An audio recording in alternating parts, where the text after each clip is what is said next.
instant, après la page de publicité, de nous distraire, de prendre un moment de détente, puisque nous allons partir à la chasse au trésor.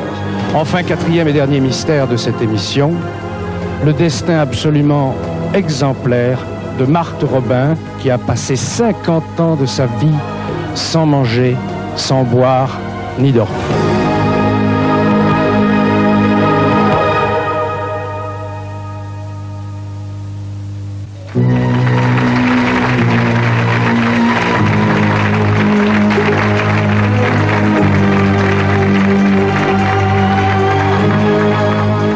Bien, je vous promettais il y a un instant un moment de détente, un moment de rêve. Qu'est-ce qui fait plus rêver au monde que la chasse au trésor?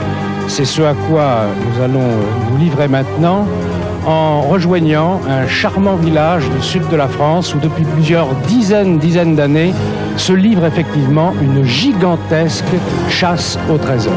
En voyage et en hélicoptère.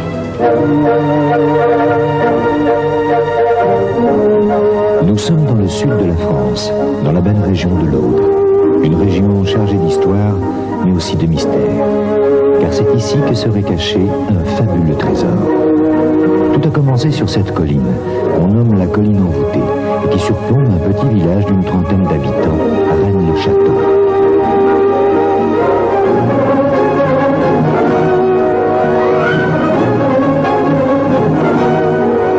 Un village qui reçoit chaque année plus de 20 000 visiteurs venus du monde entier, attirés par la légende du trésor de la Bessonnière. Je suis tout à fait persuadé que la Bessonnière a découvert, sinon un trésor, du moins un magot d'une certaine importance. Je suis persuadé, mais il s'agit d'une conviction intime, je ne peux en aucun cas la démontrer aujourd'hui, qu'il reste quelque chose, mais ce quelque chose, est-ce que ça provient du trésor de la Bessonnière ou est-ce que ça provient d'un autre dépôt, d'une autre nature? Là est la question. La Bessonnière reste une énigme pour de nombreux historiens. C'est un homme intelligent, volontaire et ambitieux. Mais il n'est qu'un modeste curé de campagne. Il est pauvre et pourtant il a vécu comme un seigneur. C'est en 1885 que Béranger Saunière est nommé curé à Rennes-le-Château. Quand il pénètre dans son église pour la première fois, il est atterré. L'église est en ruine, la voûte s'affaisse, la toiture est délabrée. Pour rénover cette église, il faudrait beaucoup d'argent. Et la Bessonnière n'a pas un sou vaillant. Il va donc tout d'abord faire appel au maire de Rennes-le-Château. Mais ce sera en vain. Les villageois sont trop pauvres pour financer de tels travaux. La Bessonnière ne se décourage pas. Il va trouver une riche donatrice.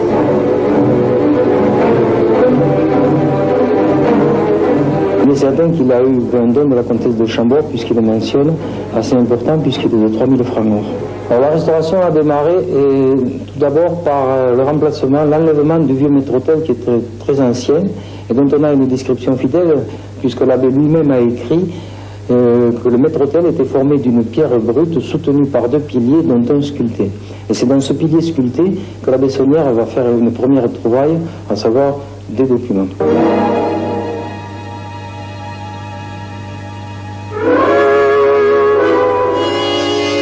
Mon arrière-grand-père disait, un soir, alors qu'il descendait du clocher, alors que les ouvriers étaient partis, qu'ils étaient en train de démolir tout ce qu'il y avait dans l'église, en particulier la vieille chaire, il va voir un objet brillant, un lieu de gravat, et à côté d'un vieux balustre. Alors il s'en approche, et je pense qu'il a dit Macarel Kesako, puisqu'il a vu que c'était effectivement une fiole qui contenait un petit bout de papier à l'intérieur.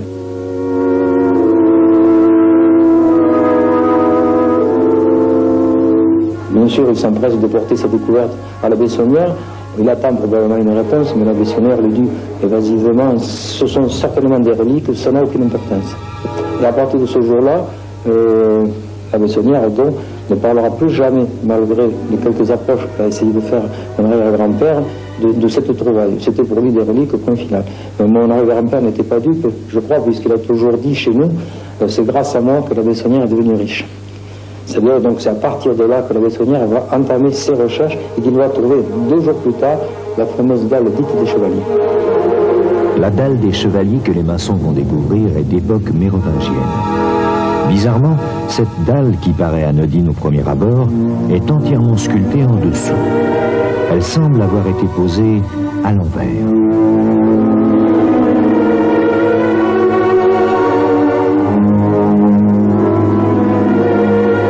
À la vue de ce qu'il y avait sous la dalle, l'abbé a congédié immédiatement les deux maçons en prétextant que c'était l'heure du déjeuner. Et ils avaient eu le temps, eux aussi, d'apercevoir sous la dalle un étrange récipient rempli d'objets brillants. Nul ne sait ce que l'abbé Saunière a trouvé ce jour-là. Et il est certain qu'à partir de ce moment, les villageois l'ont vu creuser la nuit dans le cimetière, accompagné de sa fidèle gouvernante, Marie Desnardoux. Une nuit, l'abbé va trouver une stèle où est gravée l'épitaphe de l'épouse du seigneur de Rennes-le-Château. Mais cette épitaphe comporte des anomalies étranges.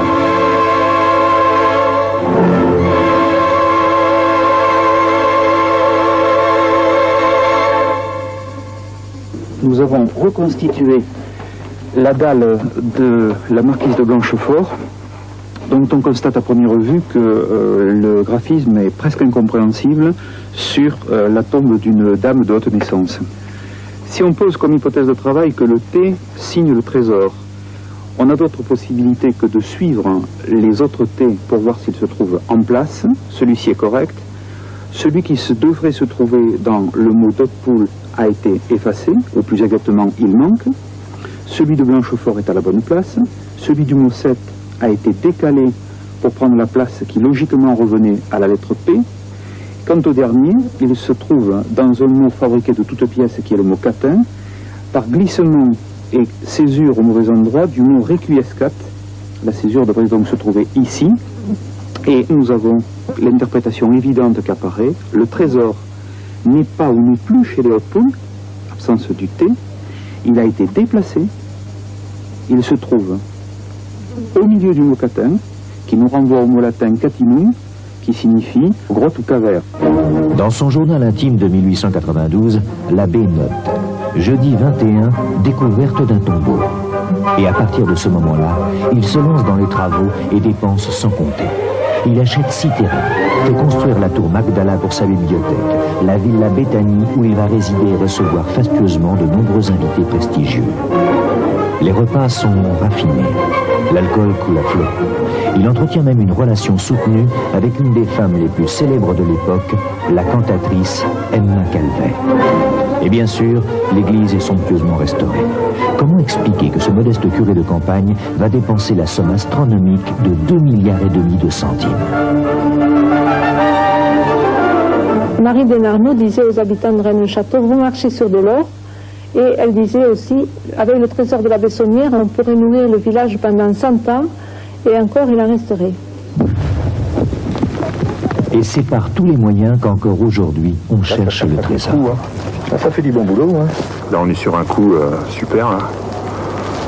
On ne peut pas vous le dire. Dans une affaire comme ça, je crois que le mieux, c'est de travailler l'intuition. Et travailler l'intuition, c'est peut-être regarder une carte topographique, jouer avec la toponymie, les courbes de niveau, un certain nombre de signes conventionnels de la carte, et essayer arbitrairement de relier entre des points qui, en principe, n'ont pas forcément de connexion. Et on a un certain nombre de chances, à partir de là, de voir se dessiner des pistes. Une fois qu'on a ces pistes, on peut en dérouler certaines, et il arrive que certaines de ces pistes nous amènent à des choses intéressantes. Pour beaucoup de chercheurs, la piste commence dans l'église où l'abbé Saunière a installé un étrange bénitier et une inscription. Par ce signe, tu le vaincras. L'abbé nous indique-t-il ainsi que par les signes de croix, le trésor peut être trouvé? Il est certain que ce bénitier présente un phénomène magnétique étrange. Si l'on place une boussole au pied des statues, on s'aperçoit qu'elle indique 3 directions différentes.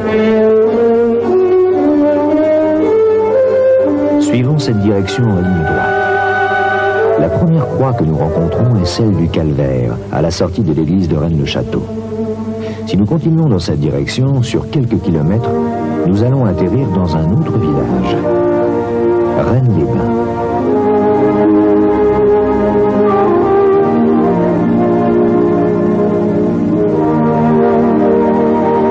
Juste à l'endroit où se trouve le cimetière. précisément sur une tombe qui est marquée bizarrement d'une flèche. Nous avons donc ainsi tracé notre première ligne. Si nous repartons du calvaire de Rennes-le-Château et que nous suivons la même direction en ligne droite, allons-nous trouver sur le chemin une autre croix.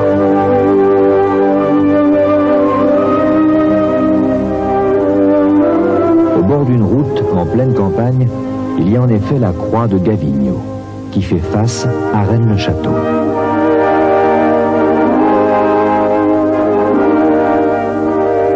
Nous avons donc établi un triangle en reliant les trois croix.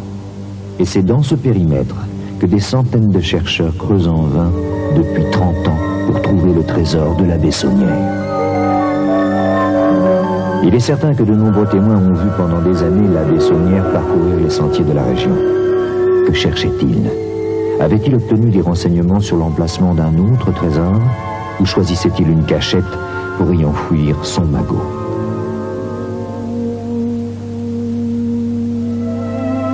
Un des indices qu'on a retenu, c'est que la Bessonnière est allé à Paris faire déchiffrer des parchemins et qu'il est revenu avec une reproduction d'un tableau de Nicolas Poussin, Les Bergers d'Arcadie.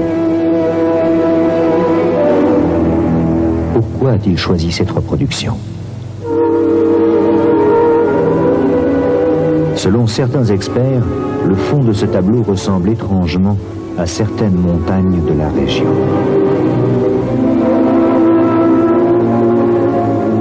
Et le point d'où l'on peut voir ces deux montagnes se situe au lieu dit le tombeau d'Arc. Ce tombeau d'Arc est en ligne droite avec la croix de Rennes-les-Bains et celle des Gavigno. Nous allons donc agrandir le triangle et joindre le tombeau d'Arc à Rennes-le-Château. Sur le chemin, nous trouvons les vestiges du château de Blanchefort, surplombant une falaise aux grottes mystérieuses.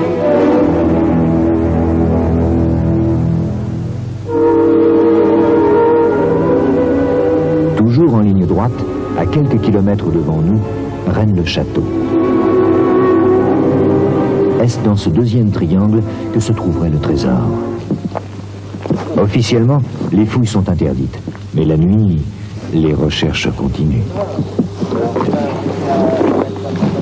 Qu'aurait donc trouvé la Bessonnière? Les hypothèses sont nombreuses et les avis sont partagés. S'agit-il du trésor des Mérovingiens ou de celui du roi Salomon rapporté par les Romains? D'autres encore pensent que c'est le trésor de la reine Blanche de Castille ou celui des Templiers qui se cache dans ses grottes et ses rivières souterraines. Après 30 ans de recherche, je pense effectivement que ce trésor existe toujours, et s'il existe toujours, il est bien là. Être chercheur, c'est vouloir accéder à la vérité cachée. Donc au moment où vous mettez la main dessus, c'est une joie tellement profonde que vous la gardez pour vous. Pardon monsieur, bonjour. Bonjour. On peut vous poser quelques questions? Mais vous pouvez toujours. Qu'est-ce que vous cherchez en ce moment? Je cherche le fabuleux trésor de Rennes-le-Château.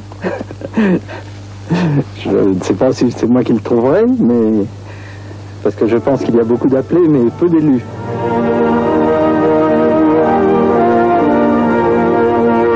Depuis plus de 30 ans, Rennes-le-Château garde jalousement son secret et le mystère du trésor de la Bessonnière continue de nous faire rêver. Quel homme cet abbé Saunière! Les trésors, bien sûr, ça nous fait rêver, ça fait rêver tout le monde, mais vous l'avez vu en regardant ce film, il y a souvent loin du rêve à la réalité, et le chemin qui sépare le rêve de la réalité est parfois semé de nombreuses difficultés. C'est ce que vont d'ailleurs nous confirmer, je dirais, nos chercheurs de trésors. Alors, je les rejoins, nos chercheurs de trésors. Oui, vous l'êtes tous tous les trois un petit peu quand même. Vous, Michel Laflandre, vous êtes collaborateur de Trésor Magazine. Il y a même un magazine qui s'occupe donc de trésors. Aujourd'hui, il y a encore quelque chose à trouver à Rennes-le-Château et dans les environs. Michel Laflandre. C'est à peu près certain. Mais quoi, du sonnant et du trébuchant ou la clé du secret de la Bessonnière? Non, la Bessonnière a trouvé au départ de l'argent. Il n'a pas trouvé tout ce qu'il y avait à Rennes-le-Château. Il a trouvé d'autres choses que de l'argent. Et partant, il a dû faire mousser, amalgamer les deux affaires, mais la part qu'il a laissée sur place est certainement encore très supérieure à ce qu'il a pu trouver à l'époque. C'est votre avis, Jean-Pierre Monteil? J'ai un avis un petit peu différent, mais pas tout à fait contradictoire. Je pense que le trésor de Rennes-le-Château, si vous voulez, il y a deux pistes principales. Il y a une piste possible pour un trésor matériel, et là je rejoins ce que vient de dire M. Laflandre, et une deuxième piste qu'on ne doit pas éliminer trop vite, qui est autre chose qu'un trésor matériel. Des documents qu'il aurait négociés. Des documents possibles, ou bien quelque chose, et un certain nombre d'éléments aujourd'hui pourraient nous permettre d'aller dans cette direction-là, quelque chose qui aurait trait à un message, mais alors là je voudrais poser tous mes mots, mettre des guillemets devant et derrière, relatif à une espèce de révélation universelle. Dites-moi, c'est absolument hallucinant. Regardez ces visiteurs, des têtes couronnées, des gouvernants, une grande cantatrice, mais c'est absolument incompréhensible. Voilà un petit curé de campagne qui reçoit l'archiduc d'Autriche. Comment est-ce que vous l'expliquez, Laflandre? C'est certainement ce qui accrédite le plus certainement et le plus formellement l'hypothèse que le trésor, en tout cas, lui a permis d'attirer à lui des gens considérables. Alors, je pense que l'hypothèse de Jean-Luc Monteil est aussi vraie. Et certainement que s'il a pu attirer tout ce monde-là, c'est parce qu'il détenait aussi des connaissances qui valaient quelque chose. Pas nécessairement qui valaient quelque chose en numéraire, mais qui valaient quelque chose. Mais il est vrai qu'il a attiré des têtes couronnées et même des empereurs, enfin des prétendants à l'Empire. Je pense à Jean de Habsbourg, qui l'a fréquenté. Emma Calvé, vous le dites dans le film, mais on n'imagine pas aujourd'hui ce que ça représentait à l'époque. Moi, je voudrais dire que Rennes-le-Château, pour moi, ça va faire un petit peu sourire, mais vous vous souvenez de l'émission Le Schmilblick? Eh bien, Rennes-le-Château... pas le rapport. Si, il y a un rapport très important. Rennes-le-Château, sauf que vous ne faites pas beaucoup avancer le Schmilblick. Vous allez voir. C'est un Schmilblick, mais dans lequel les gens qui sont devant les caméras arrivent avec des réponses au lieu de poser des questions. Et ça a compliqué formidablement le problème. Et aujourd'hui, Rennes-le-Château est arrivé au niveau du débat des spécialistes, donc on ne peut pas ce soir avoir débat de spécialistes, c'est très compliqué, on est en boucle dans l'affaire de Rennes-le-Château, parce que chaque génération de chercheurs rajoute des éléments, et la question qui est très importante, qui est probablement beaucoup plus importante que l'affaire de la Bessonnière, c'est pourquoi on n'a prêté qu'aux riches, c'est-à-dire, rejoignant ce que vous venez de dire, pourquoi depuis, partant sur les légendes qui depuis plus de 1000 ans tournent dans cette région sur des questions de trésors, avec le fameux triangle mythique, la mort, la caverne, le diable, dont le centre est le trésor, si vous voulez, qui est le véritable archétype des histoires trésoraires, dans le monde entier. La question est la suivante, pourquoi tant de gens se sont ingéniés à brouiller des pistes, et pas d'une manière aussi stupide et aussi superficielle qu'on a bien voulu le dire? Parce que quand on dévide le fil des canulars, on s'aperçoit qu'ils sont extrêmement bien montés, et qu'il faut être paléographe, historien, helléniste, latiniste, philosophe, ésotériste, etc. J'en passe et des meilleurs pour arriver à comprendre un petit peu cette affaire. La question qui m'intéresse, et j'imagine qui intéresse tous ceux qui nous regardent à l'heure actuelle, parce qu'il n'y a que dans les bandes dessinées ou dans les livres d'aventure qu'on parle de trésors. Or, Michel Laflandre, vous avez l'air, vous, de dire qu'on marche sur des milliards, qu'il y a des trésors un peu partout, et en France surtout, et qu'il suffirait de chercher pour les trouver. Il ne suffirait pas, il suffit de chercher pour les trouver. Vous en avez trouvé, vous? Personnellement, je cherche celui de Rennes-le-Château. Donc oui, pas encore c'est tellement trouvé. Compliqué que ça vous monopolise complètement, vous n'avez pas le temps de chercher ailleurs. Oui, tout à fait. Mais on trouve combien de trésors par an en France? Plusieurs centaines, c'est très difficile à dire, parce qu'il y a des gens qui le disent parce pas, que la plupart des gens se taisent. Mais quand ils peuvent parler dans des enceintes un peu plus restreintes, ils se confient. Par exemple, nous, on reçoit des lettres, des centaines de lettres de gens qui nous disent soit j'ai trouvé quelque chose, et pas des petites choses, des kilos, voire des dizaines de kilos d'or, soit je suis sur le point de trouver quelque chose, aidez-moi, donnez-moi un élément ou quel matériel dois-je utiliser. Ils l'ont trouvé, comment ça, dans leur jardin, en faisant un trou pour planter un arbre? Oui, ce ne sont pas des trésors. Dans la cave, dans les poutres des appartements? Dans la cave, dans les poutres, dans les greniers, chaque cas de figure est différent, mais disons qu'il y a quand même quelques cas de figure types autour duquel se greffe une légende, une histoire familiale. Ce sont souvent des fortunes familiales que les gens trouvent. On ne va pas donner de nom, mais est-ce que vous connaissez par exemple quelqu'un dont vous pouvez nous dire qu'aujourd'hui il vit très bien de la découverte d'un trésor? Ah oui, moi j'en connais plusieurs. Bien, ben moi je vais vous présenter quelqu'un que vous connaissiez peut-être déjà, non? Pascal Koenig, vous le connaissiez? Parce que lui, c'est un chasseur de trésors aussi, mais il ne s'intéresse pas à ce qu'il y a sous terre, il s'intéresse à ce qu'il y a sous la surface des mers. Et vous, Pascal Koenig, vous avez trouvé quelque chose. Oui, j'ai trouvé... À plusieurs reprises. J'ai trouvé un certain nombre de choses, mais on peut les voir, je dis ça parce qu'on peut les voir. D'ailleurs, si vous vous tournez vers cet écran, voilà, racontez-nous. Ça, ce sont des amphores. Bon, apparemment, c'est banal, mais ça vaut de l'argent, hein? Oui, ça vaut de l'argent. En fait, ce trésor a été trouvé au Baléares et on travaillait avec toutes les autorisations officielles. Alors là, on passe tout de suite à autre chose, des choses beaucoup plus dorées. Alors là, ça fait tout de suite un peu plus rêver. Des lingots ce sont des lingots d'or. Le même genre de lingots d'or qui ont été trouvés sur un bateau qui a coulé en mer de Chine, qui s'appelle le Geldermalsen, avec 160 000 porcelaines chinoises à bord aussi. Et c'est toujours une découverte de Pascal Koenig. Et voilà les lingots d'or qu'on a trouvés. Ce sont des lingots d'or qu'on a trouvés en France. C'était pas un secret, c'est à Belle-Île-en-Mer. Et on travaillait tout à fait officiellement avec un organisme qui s'appelle la DRASM. Par quelle profondeur? Dans 10 mètres de fond à peu près. Mais tout le monde peut y aller alors? Tout le monde peut y aller, oui, mais il faut beaucoup de moyens et je peux vous dire que le site est très protégé. J'ai l'impression qu'il y a des pêcheurs sous-marins qui partent avec le fusil harpon, mais qui ont peut-être des arrière-pensées, parce qu'on en voit quand même de plus en plus, notamment à Belle-Île, je connais. En fait, c'est un petit peu le même problème que les trésors terrestres, si je puis dire, puisque il y a des pirates, forcément, et puis il y a des gens qui sont très scrupuleux et qui veulent demander des autorisations, qui font des fouilles en bonne et due forme.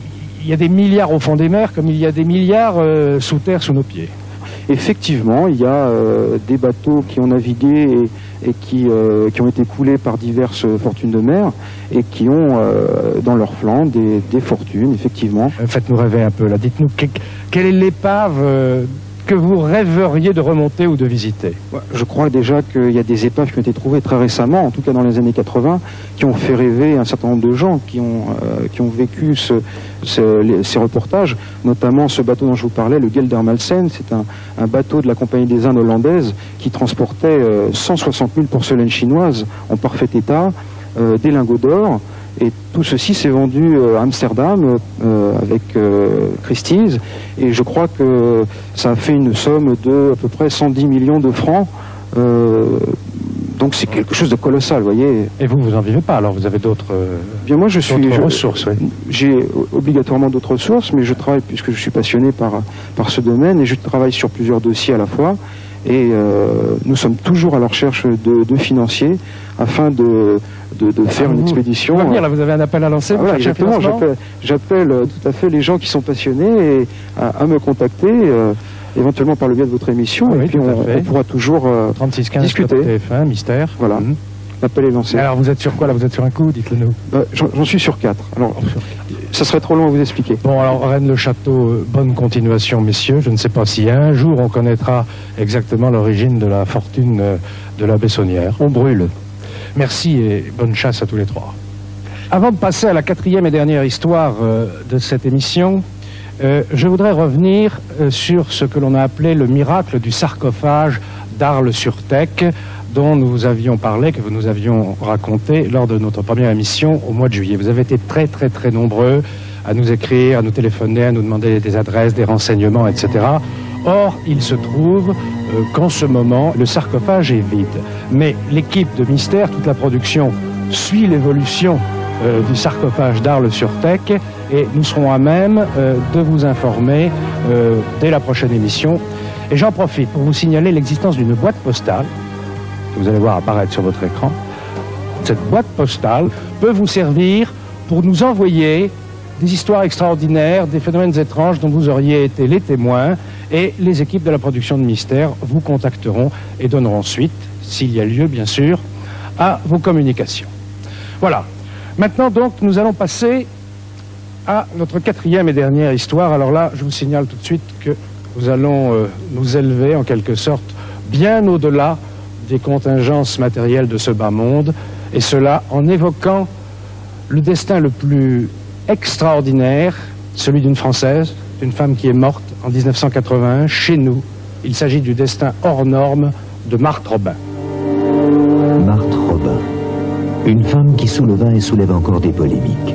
Une femme qui passionne historiens, médecins et prêtres. Une femme qui pendant 50 ans vivra sans manger, ni boire, ni dormir, paralysée et alitée dans l'obscurité totale.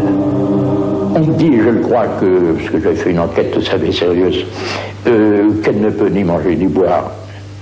Oui, c'est vrai qu'on lui donnait une cuillère à café, ça ressortait par les narines. Bon, pourquoi? Parce que son encéphalite avait fichu en l'air, il s'occupe de déglutition, c'est vrai qu'elle ne pouvait pas avaler. Ses fonctions digestives étaient arrêtées. C'est ici, à Châteauneuf-de-Galore, un petit village de la Drôme, qu'est née Marthe Robin en 1902. Elle y aura une enfance heureuse mais difficile, car ses parents sont de modestes cultivateurs et la vie dans les campagnes est rude à cette époque. Jusqu'à l'adolescence, Marthe sera une enfant vive, gaie et très pieuse. Mais c'est à l'âge de 16 ans que tout bascule. Marthe est alors frappée d'un mal mystérieux.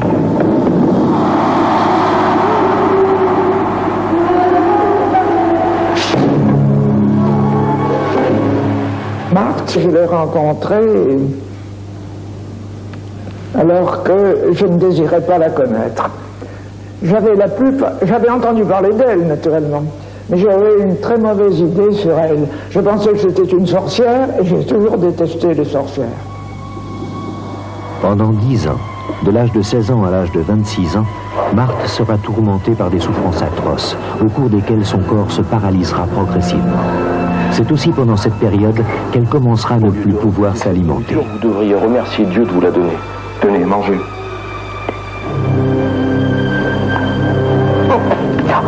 Quelqu'un qui ne boit pas et qui ne mange pas ne peut tenir qu'entre 3 jours et 8 jours en moyenne chez quelqu'un en bonne santé, de la quarantaine, sans problème extérieur. En 1942, d'éminents médecins de Lyon, les professeurs Deschaumes et Ricard, viennent examiner Marthe très en détail. Ils constatent dans leur rapport que Marthe est paralysée, qu'elle est aveugle et que son appareil digestif ne semble pas fonctionner. Ils émettent l'hypothèse qu'elle pourrait souffrir des séquelles de la fièvre typhoïde qui l'avait frappée dans son enfance. Cependant, d'autres médecins n'acceptent pas cette explication.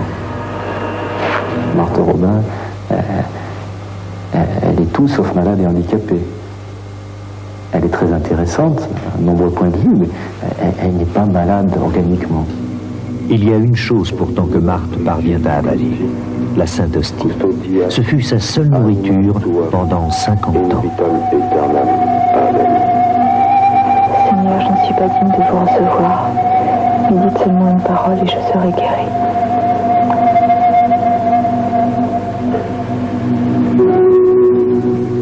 Je ne conseillerais à personne de se contenter d'une hostie par semaine et de 3 gouttes sur les lèvres pour les décoller, dites, au bout de la langue. Donc c'est pas possible. Mais on ne vivrait pas. Or, elle a vécu 50 ans. Pour parler, pour sourire, pour rire, pour grimacer, pour faire n'importe quelle mimique du visage, il faut contracter les muscles. Et pour contracter les muscles, on en revient toujours au même problème, il faut de l'énergie. Avoir de l'énergie, c'est avoir de la matière première, donc s'alimenter, boire. Comment expliquer ce prodige défiant toutes les lois du corps? Quelle est la raison de ces terribles souffrances? Marthe, elle, donne un sens à sa douleur. Elle sait qu'elle a une mission à remplir auprès des hommes et que Dieu lui a demandé de se sacrifier pour eux.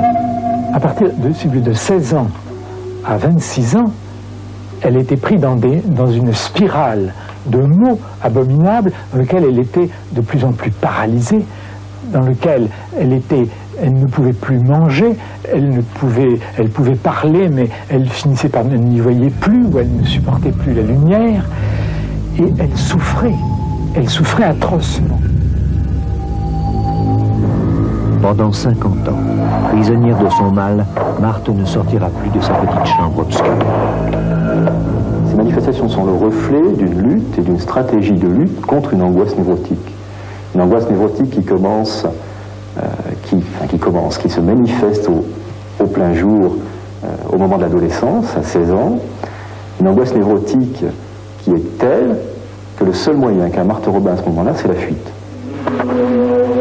C'est vers 1930 que commence ce que beaucoup appellent sans réticence un miracle.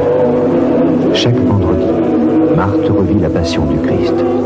Sur son corps apparaissent les mêmes blessures que celles du Christ sur la croix. Dans de terribles souffrances, du sang s'écoule de ses pieds.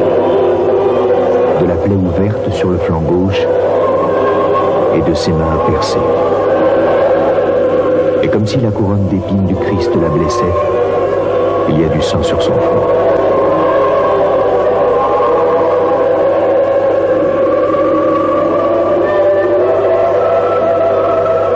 C'est ainsi que tous les vendredis, Marthe accepte de souffrir comme le Christ l'a fait, par amour pour les hommes.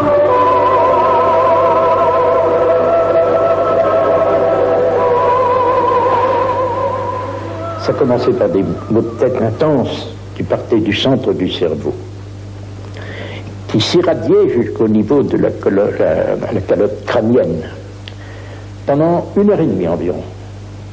Et j'ai vu plusieurs patients chez elle. Et apparaissaient sur le front des turgescences dermiques, c'était sous-épidermique, comme des veines qui se gonflaient, si vous voulez. Et mon Dieu, pour aboutir ce que nous savons.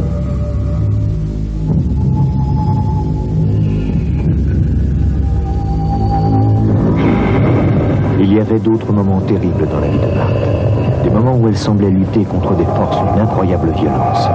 Pour elle, ces forces, c'était le diable qui essayait de la posséder. Et chaque semaine, avant de vivre la passion, Marthe se livra à un combat avec le démon.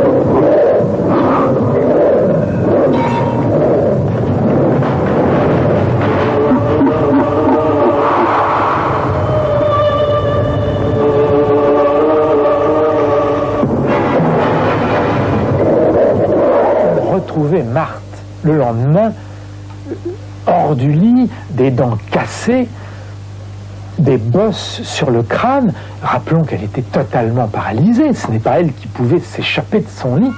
En 1932, un prêtre de Lyon, l'abbé Finet, vient rendre visite à Marthe pour lui apporter un cadeau. Antonin le curé, croyez-vous vraiment qu'elle ne mange pas? Elle ne mange rien.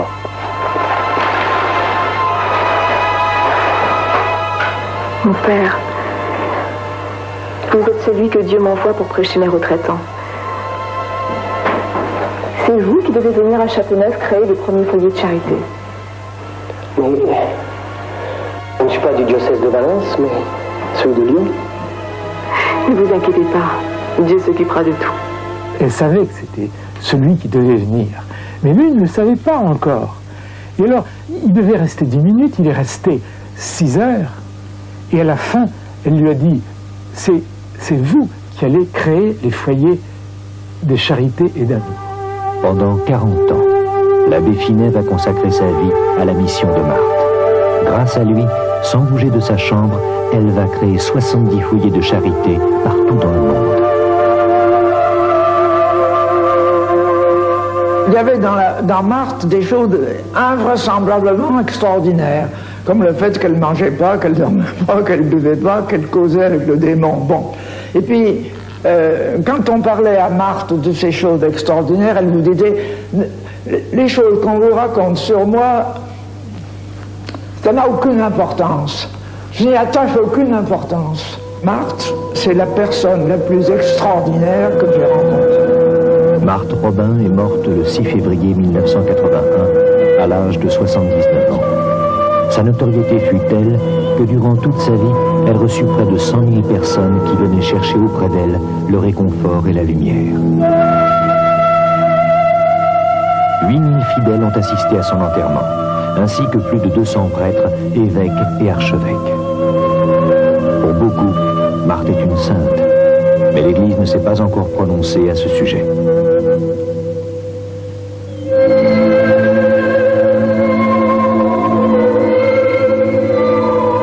Sa vie reste un prodige dont la science ne peut expliquer le mystère.